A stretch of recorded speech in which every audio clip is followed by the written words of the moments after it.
Bagaimana mungkin Papua yang kaya sumber daya alam masih tertinggal dibandingkan Jawa? Halo semuanya, di video ini kami akan membahas ketimbangan antara Papua dan Jawa serta solusi mengatasinya. Papua adalah salah satu wilayah yang menjadi fokus pemerintah dalam hal pemerataan pembangunan. Kondisi rumah masyarakat dan infrastruktur yang kurang layak, air bersih yang sulit diakses, hingga fasilitas pendidikan yang kurang memadai, membuat Kabupaten Supiori tertinggal dibandingkan kabupaten lain di Papua. Tapi puluhan ribu hektar hutan dan rawa sudah terlanjur dirusak.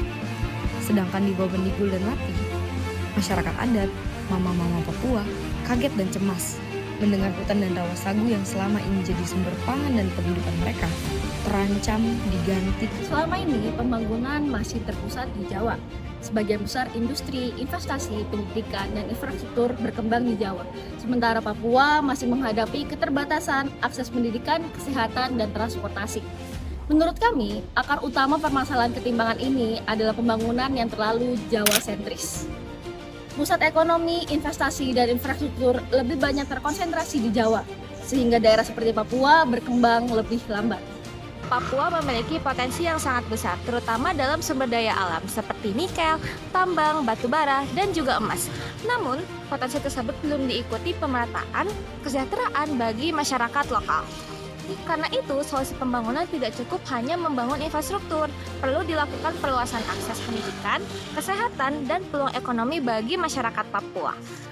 Pemerataan pembangunan perlu dilakukan karena ketimpangan memperbesar kesenjangan sosial dan ekonomi antar daerah. Ketika Jawa berkembang lebih cepat, masyarakat Papua kehilangan akses yang setara terhadap pekerjaan, pendidikan, dan layanan kesehatan. Selain itu, pembangunan yang terlalu terpusat di Jawa mengakibatkan urbanisasi, kepadatan penduduk, dan biaya hidup yang tinggi di Jawa itu sendiri. Padahal, Papua memiliki potensi menjadi pusat pertumbuhan ekonomi di Indonesia Timur jika pembangunan dilakukan secara merata dan serius.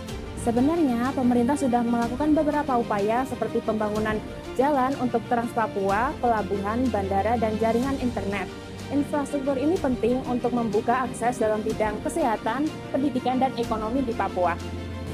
Sebenarnya, pemerintah telah memberikan dana otonomi khusus atau dana otsus kepada daerah-daerah yang memiliki otonomi khusus. Namun demikian, masalah utamanya bukan pada dananya, namun dari faktor birokrasi, risiko korupsi, dan masalah lainnya yang mengakibatkan ketimpangan itu terjadi. Artinya, masalah ketimpangan ini bukanlah sekedar masalah ekonomi saja, melainkan masalah ketimpangan ini merupakan masalah dari tata kelola pemerintah yang memang perlu untuk dibenahi sedari awal. Maka dari itu, kelompok kami menyarankan 3 solusi utama. Yang pertama, meratakan pendidikan di daerah Papua.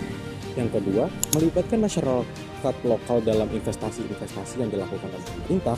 Yang terakhir, pemerataan pembangunan yang tidak hanya terpusat pada Pulau Jawa.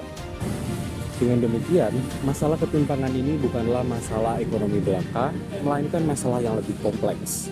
Dengan demikian, parameter dari keberhasilan Indonesia dalam pembangunannya tidak hanya dilihat dari keberhasilan dan kemajuan Pulau Jawa saja, melainkan perlu dilihat dari kemajuan seluruh wilayah di Indonesia.